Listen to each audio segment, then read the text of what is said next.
దేశవ్యాప్తంగా artificial intelligence తో కొత్త తరహా మోసాలు కలకలం రేపుతున్నాయి.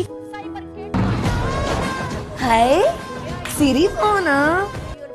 ఏ సిరి ఎప్పుడొస్తున్నావు? బస్ ఎక్కావా? అమ్మా పర్సు డబ్బులు కార్డ్స్ అన్ని పోయాయి. పోలీస్ స్టేషన్ కి వెళ్ళి కంప్లైంట్ ఇచ్చొచ్చేసరికి బస్ మిస్ అయిపోయింది. అదంతా కాదు, నువ్వు ఓకేనా? నేను బానే ఉన్నాను కానీ ఇంటికి రావడానికి డబ్బులు లేవు. నాన్న కొంచెం డబ్బులు పంపించండి. కానీ డబ్బులు ఎలా ట్రాన్స్ఫర్ చేయమంటావు? అదేం పర్లేదమ్మా, నా ఫ్రెండ్ నాతోనే ఉంది. తన అకౌంట్ డీటెయిల్స్ అన్ని వాట్సాప్ చేస్తాను, అకౌంట్ కి డబ్బులు వేసేసేయండి. అమ్మా ఏం కంగారు పడుకో, ఇప్పుడే 1000 రూపాయలు పంపిస్తాను. 1000 రూపాయలు ఏం సరిపోతే నన్ను ఒక 10,000 పంపించండి. నేను ఎలాగో మిగిలితే మీకే ఇచ్చేస్తానుగా. పర్వాలేదు, వెయ్యండి. 10,000 కదా. సరే అమ్మా, అకౌంట్ నంబర్ పంపిస్తాను డబ్బులు. థ్యాంక్ యూ నాన్న, మా నాన్న బంగారం. ఫోన్ చెక్ చేయండి, మెసేజ్ పంపిందంట. అమ్మా నాన్న నేను ఇంటికి వచ్చేసాను.